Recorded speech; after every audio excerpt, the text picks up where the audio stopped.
নমস্কার বন্ধুরা, সকলে কেমন আছেন? আশা করছি ভালো আছেন, সুস্থ আছেন।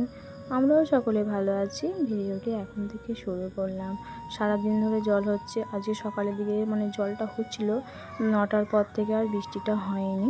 তো বৃষ্টিটা হয়নি, রোদ বেরিয়েছে। আর গেটের বৃষ্টি হচ্ছে বলে সব গেটের পাশে সব থলে দেওয়া হয়েছে, ঝাপটা দিচ্ছে বলে থলেগুলো দিয়েছিলাম। তো থলেগুলো দেখছি ভিজে গেছে, আবার রোদ উঠেছে বলে থলেগুলো সব রাস্তার মধ্যে মিলে দিয়েছি যাতে রোদে শুকনো হয়ে যায়। তো আর বাবু তো ঘরে দুয়ারের মধ্যে সাইকেল চালাচ্ছে, জল কাদায় বাইরে কোথায় খেলতে যাবে, ঘরের মধ্যেই খেলা করছে। ওই জন্য ঘর দুয়ারগুলো একটু বেশি নোংরা হয়ে যাচ্ছে, ধুলো হয়ে যাচ্ছে। ওই জন্য রান্না বসানোর আগে একটু ঘরগুলো ভালো করে ঝাঁট দিয়ে নিচ্ছি, তার সঙ্গে রাস্তাটাও ঝাঁট দিয়ে দিচ্ছি। আর আমার বাবু দেখতে পেলেন আবার যাচ্ছে সাইকেলটা আনতে, এক্ষুনি আবার সাইকেল চালাবেন, ধুলো হয়ে যাবে। তো কী করবো, এরমভাবেই থাকতে হবে। আর রাস্তাটা একটু ঝাঁট দিলাম, কারণ পরে যদি আবার জল হয়ে যায় আর রাস্তাটা ঝাঁট দেওয়া যাবে না, নোংরাগুলো বসে যাবে। ওই জন্য পরিষ্কার করে ঝাঁট দিলাম। তো ঝাঁট দেওয়ার পর এখানে ভাতটা বসিয়ে দিয়ে ঘর ধোয়া ঝাঁট দিচ্ছিলাম, কলে জলগুলো ভরলাম। তারপর ভাতটা নামিয়ে রেখে ডাল সিদ্ধ করতে দিয়েছিলাম। তো ডালটা সিদ্ধ হয়ে গেছে।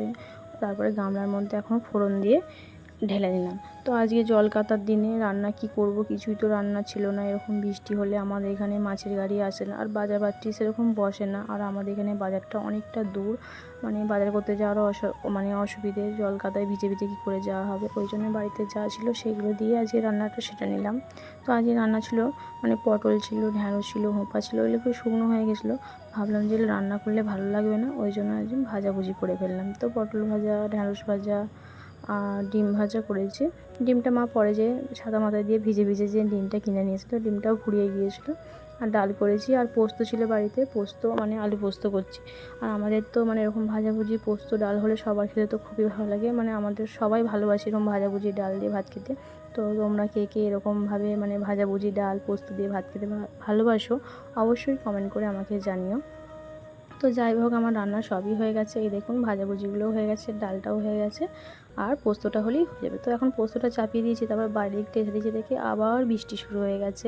আর মনে হচ্ছে বৃষ্টি ছাড়বে না, প্রচুর মেঘ ধরেছে আর প্রচুর বৃষ্টি হচ্ছে।